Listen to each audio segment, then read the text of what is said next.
Hi, welcome and thank you for attending today's session. We're here to discuss consulting forestry and the introduction to consulting forestry text that SAF and ACF are working on jointly. It's a really fascinating collaboration that's going to bring forward an updated version of the second edition of this document that is really critical to our profession. So I'm interested in how you folks will find this, and here we go with our panel. And so what I'd like each of you to do, I'll call on you, just introduce yourself briefly, and then we'll go through, and then we have some questions to discuss. So Wayne, I'll start with you. You bet. Wayne Pfluger, and I'm the owner of Lone Star Forestry here in Huntsville, Texas. I was just checking. I've been consulting on my own for 20 years here in August. So we're reaching a milestone. Got a couple of my boys work for me, are with me, and two other employees. So we're about 4 or 5 man shop here. We do your typical forestry things, tree planting, the management plans and all of that. And, what you'll find with consultants is we get into different niches. And I'm here in Texas, so I do a lot of oil and gas and easements and things like that as well. ACF roles, SAF roles. I've been an SAF member since I was in school back in the late 80s. And been chapter chair in various functions with SAF. Joined ACF in 2006 and quickly became our chapter chair here in Texas. And I'm currently on the executive committee and am president of ACF at this time, which I've really enjoyed getting to know all the different ACF members across the country. Thank you, Wayne. Andrea? Thanks, Carbo. I'm Andrea Eggleton. I am a co-founder and president of Forest Resource Solutions and Technologies in Grass Valley, California. My husband and I started our business together in 2018. I'm a registered professional forester here in California, SAF certified forester, and an accredited California Air Resources Board lead offset verifier. Did my undergraduate and master's degrees in forestry at UC Berkeley. And in our consulting business here, we have currently 15 employees, goes down to around 10 in the winter when we don't have seasonal technicians anymore. And I've been in consulting for over 10 years with some prior work experience at the U.S. Forest Service as well. As Wayne mentioned, I think every successful consulting firm is diversified with doing all kinds of extra and outside of kind of just what you might think of traditional forestry work. And we have kind of 2 main lines of business. One is your traditional forest management, which is what I lead, and our other is forest carbon offset project verification. My husband leads that line of business for us. In addition to being a member of SAF, I am currently the chapter chair of the California chapter of the Association of Consulting Foresters. And I have been in a leadership role in our chapter since I joined ACF in 2014.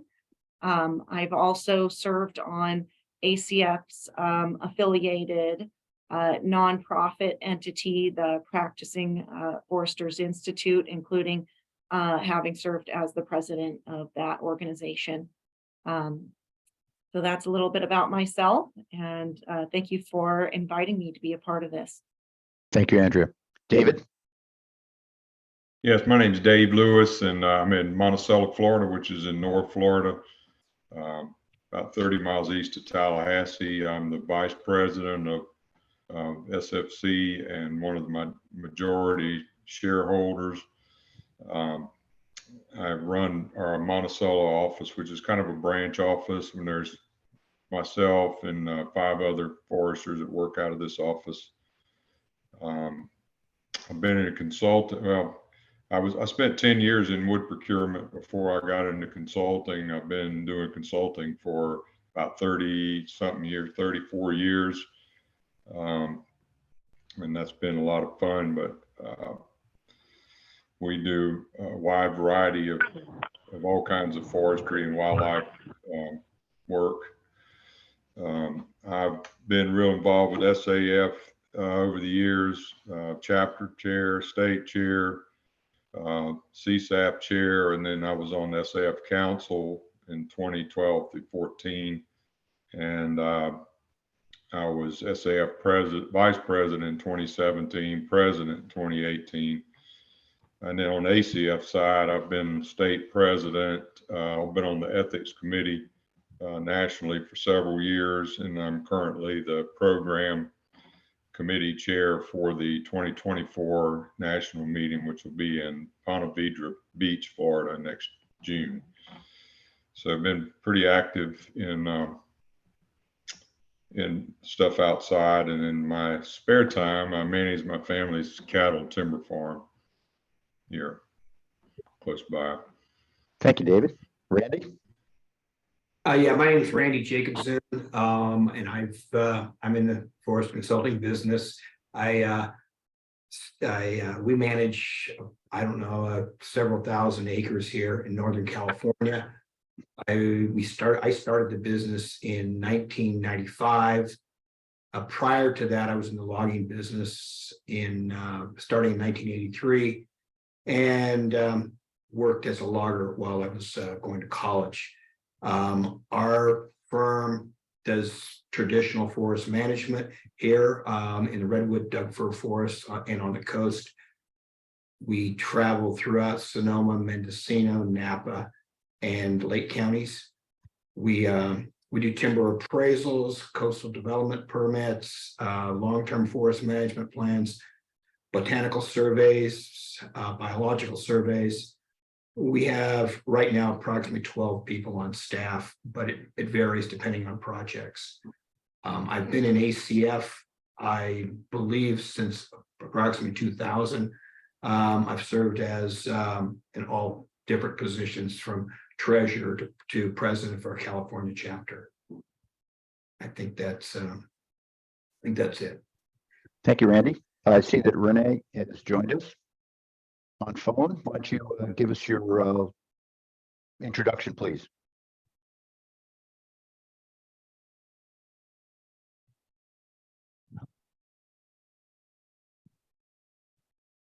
Rene, you're still on mute, I believe.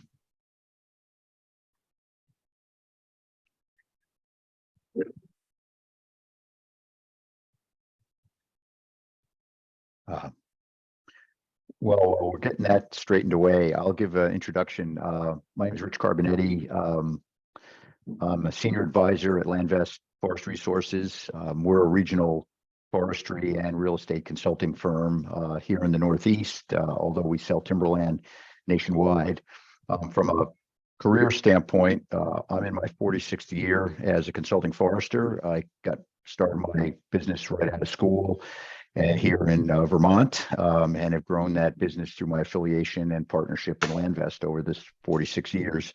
From a professional standpoint, I've been an SAF member since '77 and served in many roles here in Vermont in the division and policy committees in the Northeast. I served on the National Nominations Committee for several years, and now I am serving as the managing editor in this project with SAF and ACF for the second edition of the Introduction to Consulting Forestry.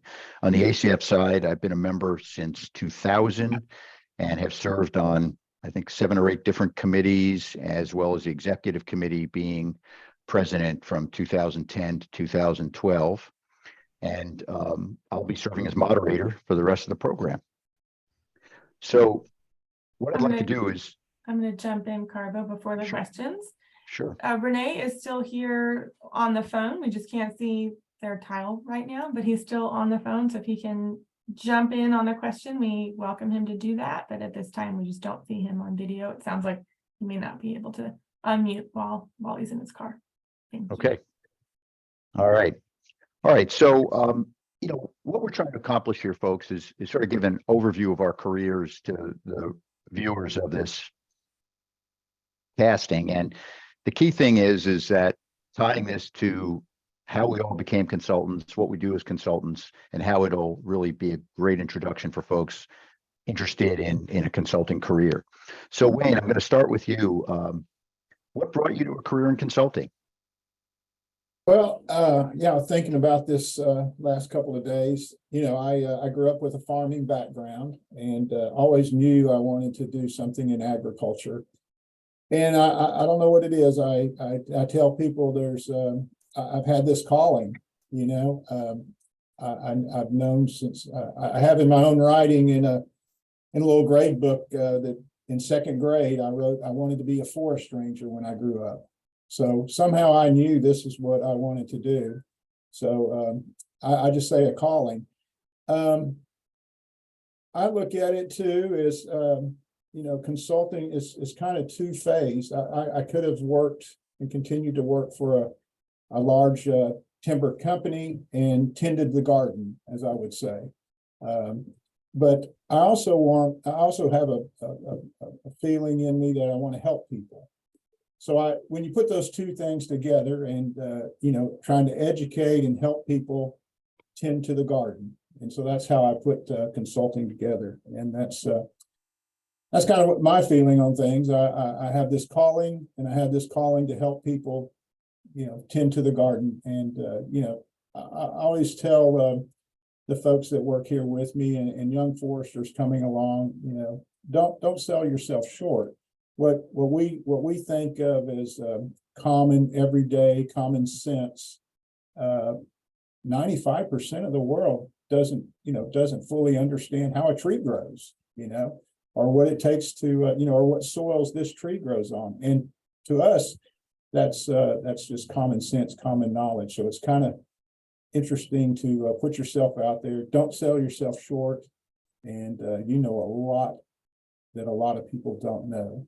And try to spread that message and try to help people make the right decisions to tend their gardens. Great, thanks. Andrea, same question. Sure. I found forestry in college. Yeah, you know, grew up with camping and really loving my time in the outdoors as a kid. And so once I realized that there was a professional career path there, I thought about being a forest ranger too, Wayne, but I didn't really want to be a ranger. And then as I learned more about forestry, I really got excited about it. And once I got out of college, you know, worked seasonally for the Forest Service a little bit. It was a tough job market coming out of college post recession. And so, you know, there wasn't a lot of opportunity. But luckily enough, I did find myself with an opportunity to work for another consultant. And so then I, you know, as I kind of learned more about the different career paths within forestry, of which, you know, that's another whole exciting topic of how much career diversity and opportunity there really is for folks in forestry. I was kind of evaluating what I'd like in my life and what would fit with that, and a certain level of flexibility and independence associated with being a consultant that drew me to stay in consulting, and also really for the variety of work. I find it very exciting to engage with new clients and new projects, and, you know, tend gardens in different places, not just going back to the same place over and over again, which we do for long-term clients. But I love the excitement of getting new projects and working with new people. I similarly find, the aspect of helping people to be a nice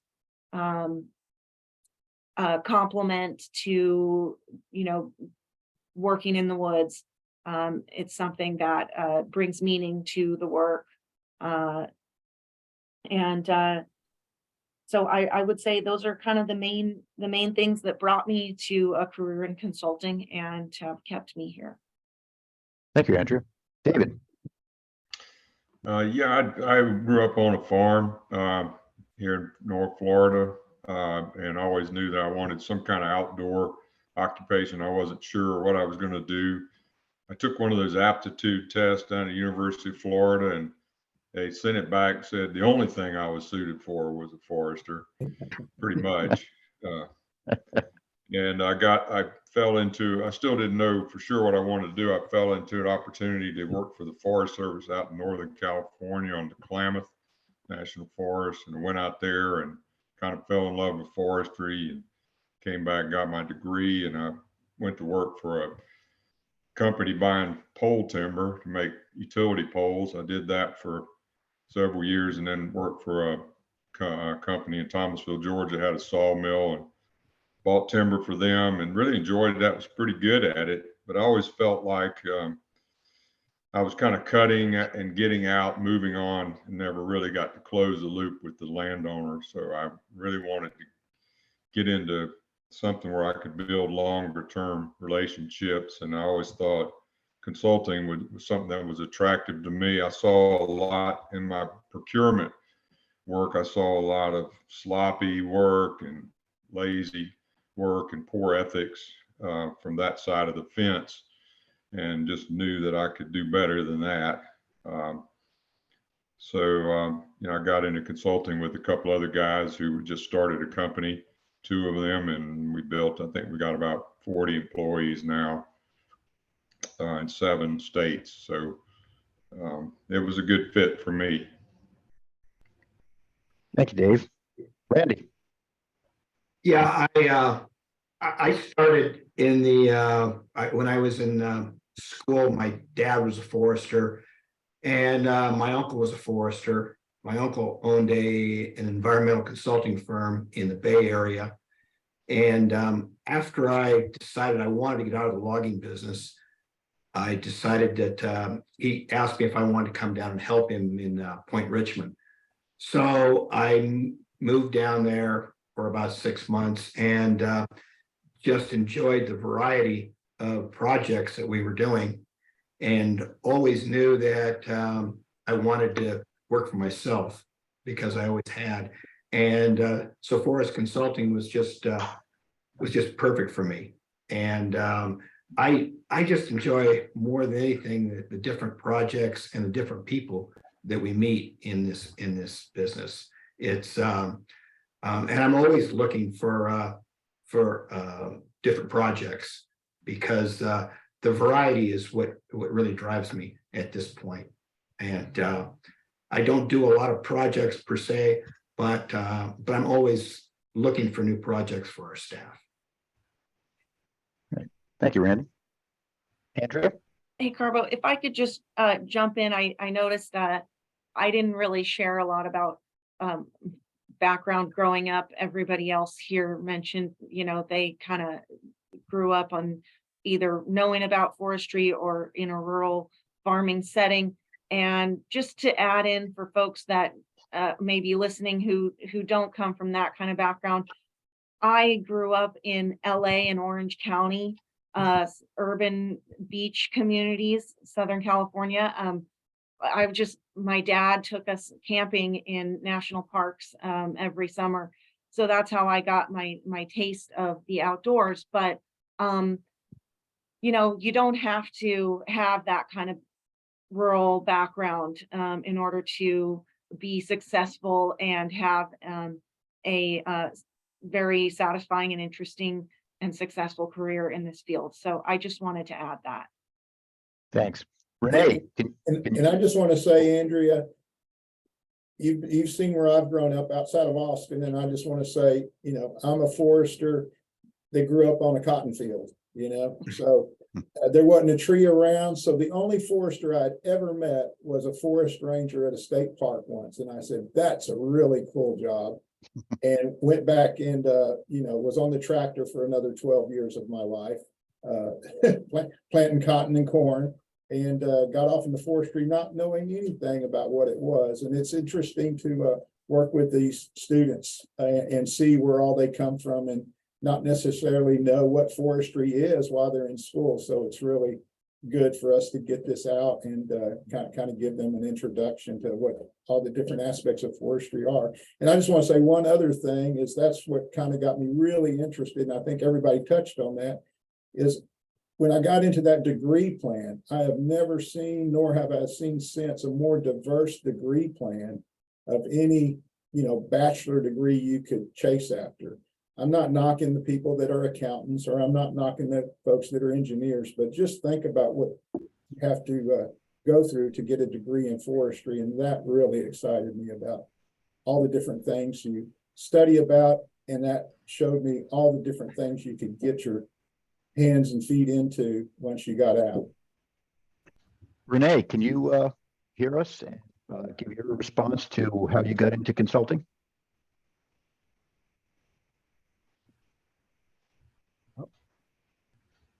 Okay. All right. We're going to move on to the next question. So, and try to be real brief in this, just sort of want to get this as a, oh, there's Rene.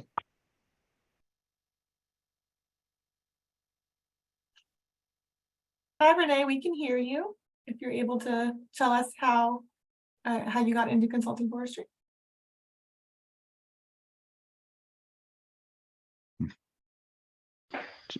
Maybe not. Nope. Okay. All right. So try to be real brief in this one, folks. Just why has, just really quickly, what's made consulting the right profession for you? Just the sort of the succinct, this is really what drove it.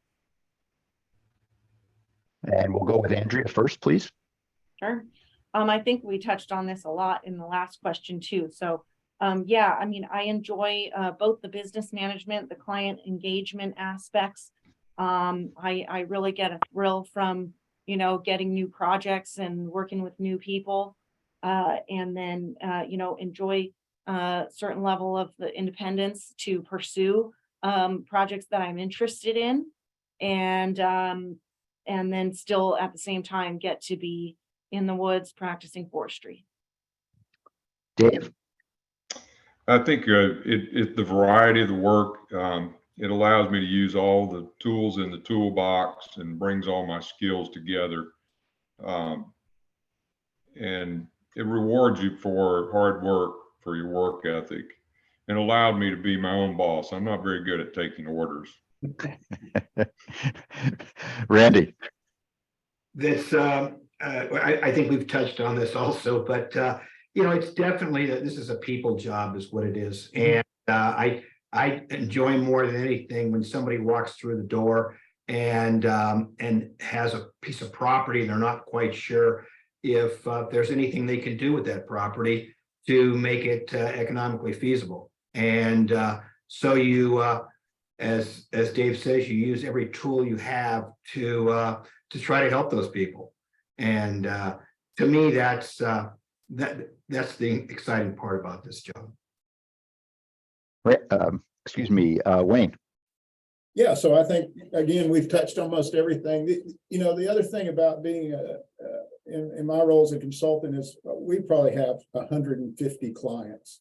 And it's not only the diversity of the work, but the diversity of the clients. Shifting gears, one client will have, a couple of thousand acres, and it's all about economics and high yield and what we need to do there.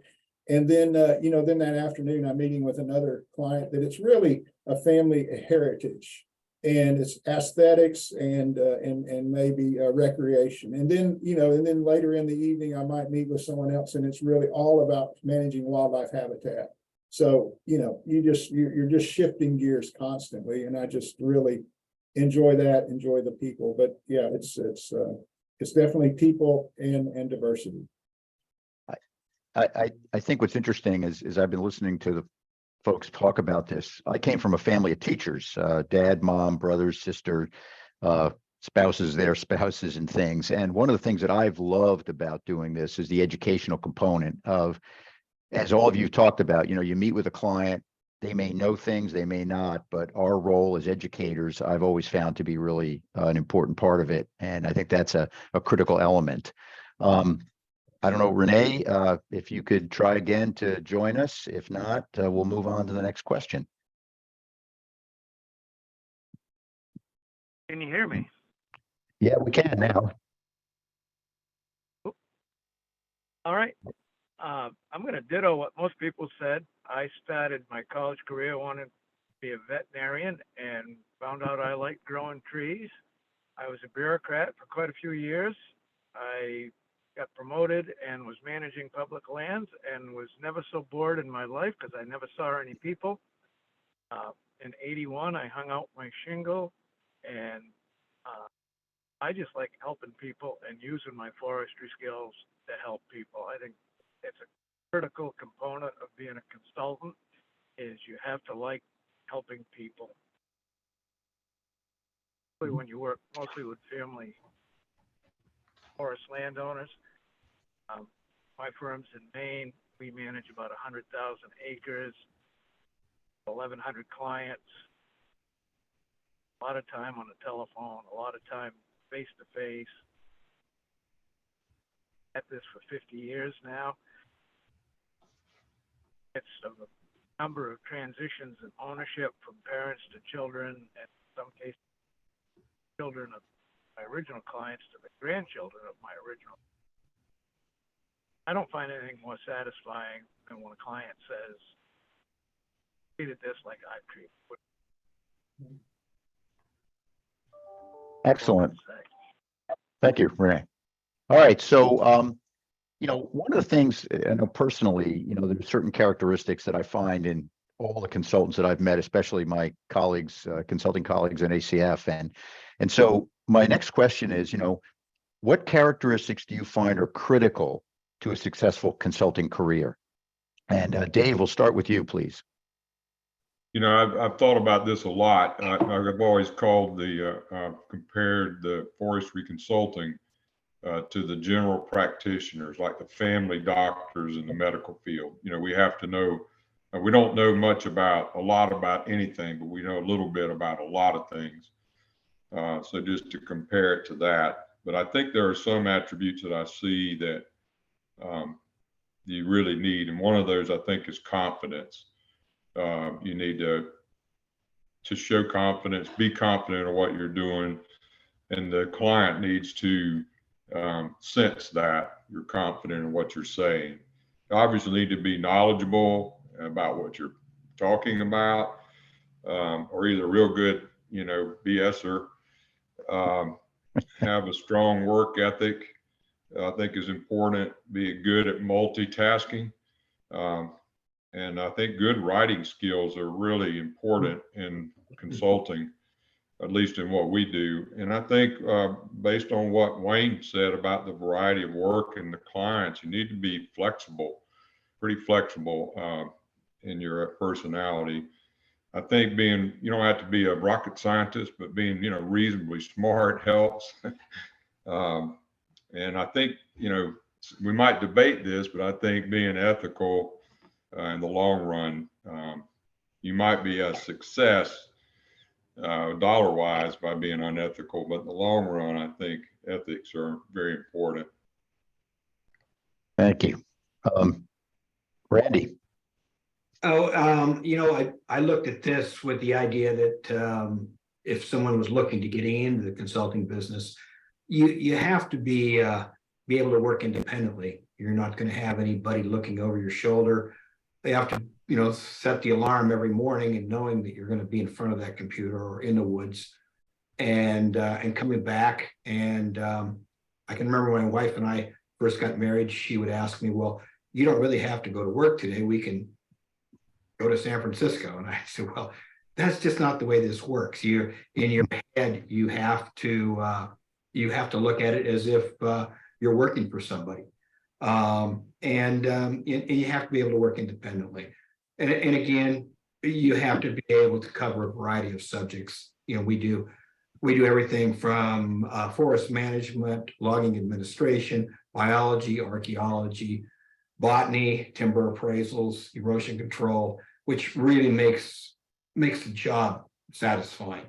And again, I get back to, you just have to be open to new projects. You're going to have times when, let's say, utility projects come up. If you see openings, you need to pursue those.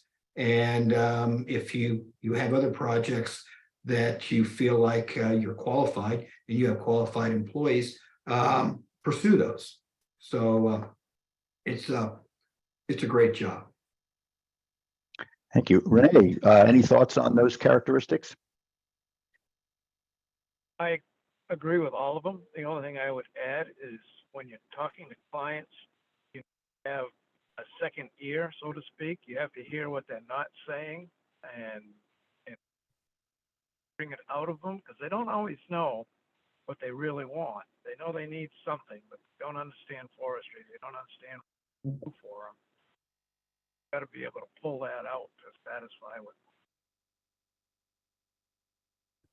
That reminds me of a class I took through ACF where we compared someone driving up to meet on a property that had a Volvo station wagon with several bumper stickers on it, and you had to shift gears. Like, this person probably is not as interested in how much money they're going to make, but they want to know, what is my property going to look out like in the end, versus someone that is an older individual that drives up in a Porsche and looking at you with the idea that this better be feasible or we're not going to do this. So it's reading people again without saying anything. Wayne? Yeah, Dave, I'm going to steal that, because that's exactly the general practitioner. I'm always telling the fellows that work here with me that what I want to be, or what we want to be, is the go-to. We have clients, they have land, and no matter what happens with that land, no matter what comes up, you know, forestry or taxes or otherwise, easements, roads, whatever comes up, I want them to call me. And if we can't help them, I'll send them to that specialist, you know. And you know, I tell folks, when you sign up with me, you have, and there may be a lot of younger folks that don't know what these are, but you have entry into my Rolodex, you know, and you know, all of the contacts and all the experts that I know. So know your limitations, and you know, honesty, integrity gets you down the road a lot longer, we'll say. And last thing on that, Randy, I'll share, kind of expound on what you were talking about working. I tell folks that, yeah, the independence and being able to, you know, Thursday afternoon, it's pretty, let's go fishing or camping. Yeah, there's some of that. But the other thing I tell folks is I have never worked harder in all my life than when I jumped off on my own. Forget the 8-hour days. If you want to be a consultant and think you're going to work 8-hour days, you can forget that, because I don't know a day that aren't at least 12-hour days, if not longer. It's something consulting is, to be successful, it has to be something you just have in your soul, and you eat, breathe, drink it, you know, constantly. My wife and I just got back from a vacation, but I just can't turn it off. I'm not wired to be that shift worker that goes into Amazon and does his 8 hours and walks out the door and shuts the door and can turn it off. I'm wired this way, and it never turns off.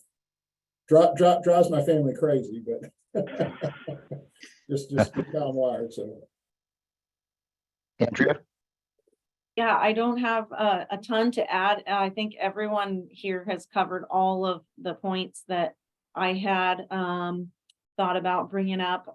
So yeah, just, I would echo on Wayne with, I think it's really important before you get into this business that you have a professional network of folks who trust you and that you also trust. That has been a real key to our success, is that network and knowing who to call in various situations. And just being someone else said, being flexible there. And like Wayne said, this is not shift work. So you have to be okay with a lack of structure and routine. Sometimes you have to be able to create some of that for yourself. And there are, you really need to be a person that thrives on finding solutions to ever evolving situations. So that's all I would add to all of the other excellent points that everyone else brought up. yeah, one other thing, just to continue on that, Andrea, and what we're talking about today, ACF and SAF, is involvement. I'm always talking to these young people. I'm working on the folks here in my office to join these organizations and get that networking going, because I think the key to success is networking. Like all of us have this ACF network. I compare other consultants that are nearby us that aren't involved in anything, that they're just desert islands out there. They're only, if Andrea's out there consulting on her own and she's not involved in any of these things, you're just sitting out there on the island. You're only going to be as good as Andrea can be. I'm only going to be as good as Wayne can be. But by all these networks with other foresters, other organizations, you really get these ties going. And I just don't know how you could be successful without being involved. Yeah, I think I'll add, I've always found that successful consultants have great powers of observation, are able to focus on what they're doing, have passion. I don't find people who stay in consulting who don't love it. It's not a job you just get up and do. And I think that passion for forestry, I think the willingness to take on new challenges, and then finally the recognition that we manage people, not trees. That the trees are the byproduct of managing people and families and various situations of contractors and things. So I think that's sort of in a nutshell how I've always seen it. And if you want to just go in the woods and be by yourself, consulting's not the right role for you, because we're really in a people business. And I think that's something that a lot of young foresters don't quite understand coming out of forestry school. Mm-hmm. So my next question is, what's been the biggest challenge in your consulting career? If there's sort of one thing that either surprised you or was a challenge that you had to overcome to be successful. And I'm going to start with Randy this time. Okay. When I got into the business, I was amazed at the hourly rate that we could make and how that was going to just be great. And I was counting all this money, but flow by far is probably one of your biggest challenges. It's you have to remember that usually you bill every 30 days, then you wait 30 days to get paid. You may not get paid in 30 days, and it may be 45 days, and then you're chasing, $18,000, and you have employees to pay. That can be extremely challenging. And the other issue we run into, as Carbo says, it's employees. I'm a little older now, and there's different generations that are coming up, and they're graduating from college, and they may not have the same life goals that I did. And so you have to learn to work with people that may not have the same goals that you have. And the employee market for foresters, at least where I live, is very difficult. It's expensive to live in California to start with, and I live near the winery or ag industry, which is even makes it more expensive. So it's tough getting employees and it's tough keeping employees. And so those are just a couple of the items. And then you also have the idea of keeping quality work coming in.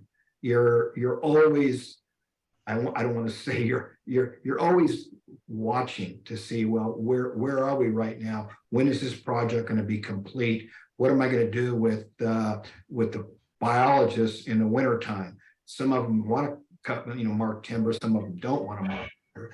So, but you don't want to lose them at the same time, because you're going to need them in February and March when you start botanical surveys. So it's a challenging job, but at the same time, I just enjoy the hell out of it. So. Thanks. Rene. I'm going to go with employees. I've been at this for 40-something years. I think I've had 30 foresters start for me. A unique position, and it takes a unique set of characteristics of a forester to be able to do everything we've already taught, work on their own, have a good work ethic, and trudging on when you don't feel like it. I've got 4 guys that are really good right now, and I'm looking for some others. We're looking for some others. I can't think of a better job in forestry. I mean, the bulk of my clients tell me, manage it like it was yours. How do you get better than that? All this land that we get to manage, and we get to manage it the way we want, it makes our clients happy. Great thing.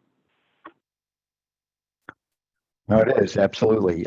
Wayne, your thoughts on that? Yeah, I have 2 biggest challenges. I guess we're close to Houston, and I'm sure there are a lot of foresters close to metropolitan areas, and so dealing with land fragmentation and and land turnover. But talking to the folks I have here, land is still there.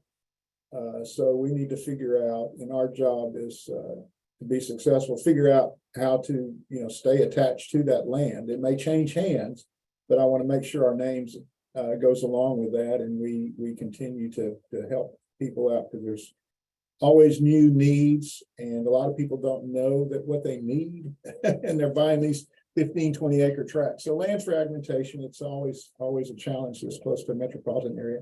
And the other biggest thing is probably just managing expectations.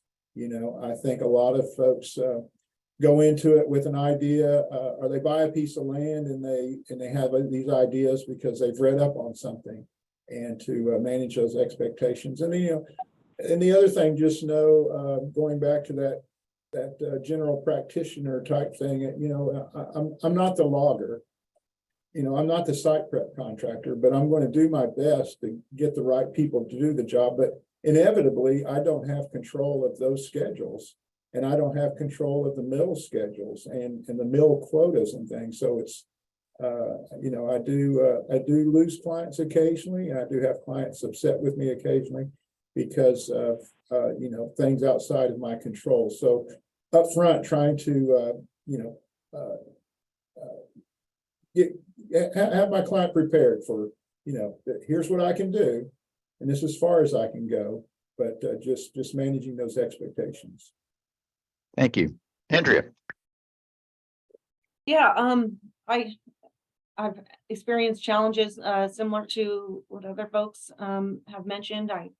I think all of those are common in this business. And what I would add is, if you do, some folks are consultants by themselves, and they don't bring on employees for me, something that's been a challenge is learning how to let go and delegate work and not be a perfectionist, but maintain high quality at the same time.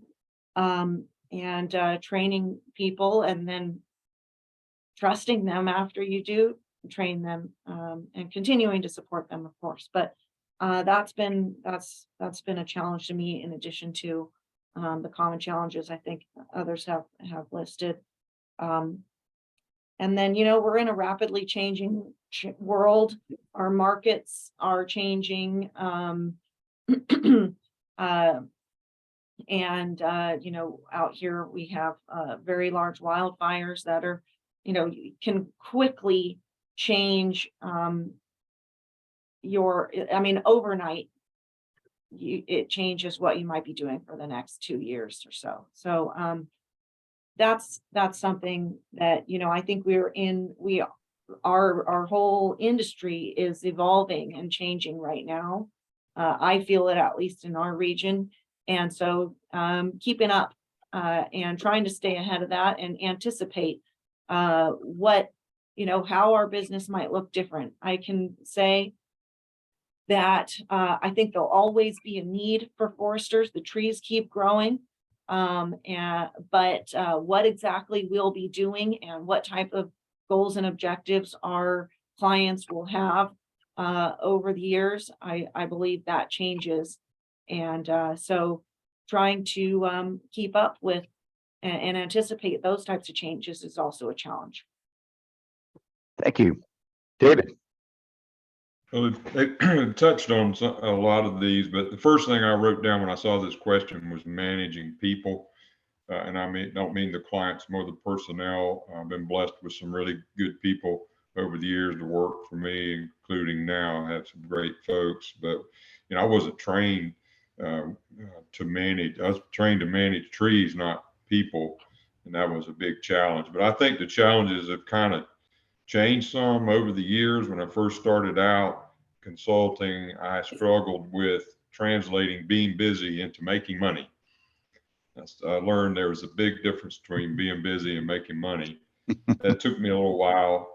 Then learning to delegate. I think Andrea touched on that. When I got to the point where I couldn't do everything, then I had to rely on somebody else. That was a big challenge. And then keeping abreast of technology. We didn't have to worry about too much technology, 30 years ago, but now it seems like it changes constantly. And then I think another thing is navigating partner relationships in a multi-owner firm. That can be a big challenge, working through everybody's opinions and desires. So that's been a challenge. But I think overall the bigger one for me is just managing people. I'm a self-motivator, and I'm not real good at motivating other people, I don't think. It's interesting. I think so much of this goes back to the fact that a lot of the comments you made is challenges for all of us are people, and that it's either managing staff or clients or contractors. And I think that's something that, and I've talked about this to the universities in our area about giving communication skills and other management skills that you talked about, Dave, that we don't get a lot of training in our forestry programs, and in particular for consultants. And I know, that we try to do that through some of our ACF training, but that is really ultimately, I think, the largest challenge for all of us. And then the second one is, and Randy and others mentioned it, is I was busy and not making any money early in my career because I wasn't a businessman. I thought a pretty competent forester, but I had to learn to convert my effort into profit.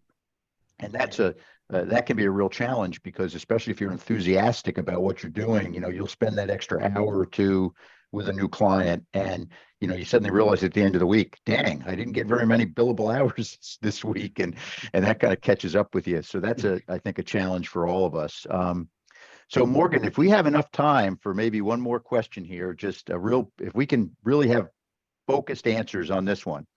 Is there one particular thought or experience that you'd like to reflect on considering our topic, what this sort of an introduction to consulting. So if there was just that one little snippet of experience that you'd like to pass on to our audience, that would, I think, would be really fun to do. So Rene, I'm going to start with you first. I'm going to circle back to when we were talking about how hard we have to work, and we do have to work hard. But the other side of that is we have great flexibility, make our own schedule. We can integrate our recreation with our work. We work outside. People pay me to walk in the woods. I'm going to walk in the woods whether I get paid or not. So I just soon get paid. And people looking at getting into consulting forestry need to realize that's the benefit of being a forester. That's great. Andrea. Next. Oh, let's see, putting us on the spot here. No, I see you thinking of it, Andrea. I want to hear a story. I see in your face you've got a few stories. Would it be okay to come back to me as I'm still thinking about? Sure, absolutely. Wayne? Yeah, you're right, Morgan. Foresters, we're certainly have stories. That's what's always fun. You hang around with a few of us, and we'll get to storytelling on you pretty quick. I just want to say to folks just coming out is, and I think it's been touched on, is you have to show that passion. People read that from you, and and if you show a passion that you want to help them, that you're passionate about the resource out there, I think they pick up and read that really quick. And a real quick story I have is just know that you're always being watched. I have a great client now, James, and I just picked him up about 3 or 4 years ago, and I've known the guy for 20 plus years. And I said, James, why did this take so long? He said, well, I was watching, Wayne, and I wanted you to learn, make all your mistakes, and get better with other people before I hired you. So anyhow, just know that a lot of times we talk about a lot of the consultants are in the older age class. We talk about this at ACF quite a bit, that our average membership age is up there, but a lot of folks work for a company or are doing something else, and then I think a lot of them don't really get into or realize what their real passion and what they really want to do until they get a little bit more experience and get older. And I think it's difficult for someone just coming out of school just to hang a shingle, and somebody's going to walk up and say, hey, yeah, manage my place. Well, I mean, what have you got? So get that experience, show that passion, and work harder than you ever have, and I think you'll be successful. Dave? Well, I like analogies. I'm the king of analogies. Some good, maybe some not so good, but I always compare consulting as like a three-legged stool, and you've got to be able to get the work, you've got to be able to do the work, do it competently, and you got to be able to get paid. And if you do two of those really well, but you don't do the other one, that stool will not stand up. And I've seen folks that were really good foresters. They could get work, they could do work, but they couldn't handle the business side. Or they were really competent foresters and business-like, but they just weren't good work getters. So you have to be good at all three of those, or reasonably good at those, or that stool is just not going to stand up. So that kind of sums up, I think, what we're talking about today. You have to do all that. And I tell my guys all the time, I think, Carbo, either you said it or somebody today, I tell my folks, we're not in the tree business, we're in the people business. And that's kind of sums up a lot of what we've talked about here today, I think. Yeah. Randy? Yeah, there's when I first left the logging business, I started writing timber harvest plans like a madman, because there was a lot of work out there, and there was a lot of writing involved. And I can still remember my uncle telling me that you need to learn to write the King's English. So I would screw myself down to that chair, and I was not very good. And I'd write and then I'd leave it, and then I'd come back the next day. And generally it would fall into place. But on the whole, foresters, I've found that they're not great writers. And they would bring me documents and want me to go through those with a red pen. And I would finally tell them, I don't want to go through these with a red pen. I want this to be the best work you can do to start with. And so I'm just, and I have to explain a lot of times that we're sending these documents to people that more than likely you're never going to meet. And the only idea the only, I guess you could call it the only way the only thing they're going to know about you is what they read. And if it's not a well-written document, you're not going to get a whole lot of kudos from that person in the future. So to me, I really hope that foresters on the whole, and especially consultants, you have to seriously consider your writing skills. And to me, that's extremely important. You realize, Randy, we're doing this because we're pitching a book that we're writing. Okay, Yes. just want to let you know. And you're Oh, how terrible we are at writing. Okay. No, Just let you know. I have to say that when I was in school, that was I graduated from Humboldt State, and I took a writing course, and I had a great instructor, and she actually told me that I think she was into my birth date, which was in March 3rd, and for whatever reason that made me not a very good writer and I have no idea what she came up with this, but she would tell me that to write things down and then come back the next day, and because and it was the best advice I ever got as far as writing. So, Andrea, have you come up with a response? Yeah. Yes. I wanted to say something to folks out there who might be listening, thinking, I'm interested in this field. I don't know that I want to be the owner or the leader of a consulting business. I think that, a lot of us, our businesses are growing. There's a lot of opportunity to work in consulting without having to be the one responsible for holding the bag and managing all aspects of that three-legged stool that Dave talked about. There are a lot of very satisfying career opportunities working for a consulting forestry business, which still I think have a lot of advantages over some of the other career paths within forestry. I think that within our businesses, we can, we've talked about flexibility, focusing on, a variety of different work and projects, and being able to have a level of I don't want to say control, but a level of, being able to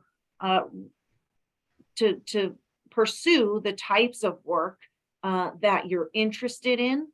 And so, I think also a lot of our small businesses are very family focused. We are, we want to provide, they're a little bit more personable workplaces, I think, maybe less corporate, and lots of room for individualism. And, we form strong teams with each other.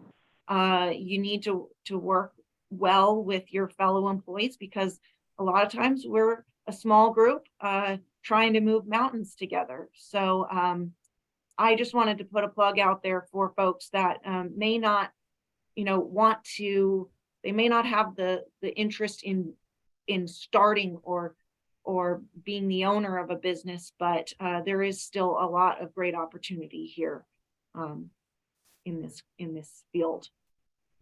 Andrea, I think that's a great point. I think a number of us have mentioned how hard it is to right now to find and retain employees. So there's lots of opportunities in consulting for folks who are coming out of forestry programs or looking for career changes. You know, the comment that I would make, I think my single challenge has been overcoming my enthusiasm for forestry and recognizing that not all of my clients have the same appreciation for forest management as I did. And I tell a story when I teach the class, the Practice of Consulting Forestry course, about a suburban landowner whose idea of forestry was asplund, you know, having a tree removed from his backyard and running a timber sale on his property, and him thinking that I had totally destroyed his property where I thought this was just heaven.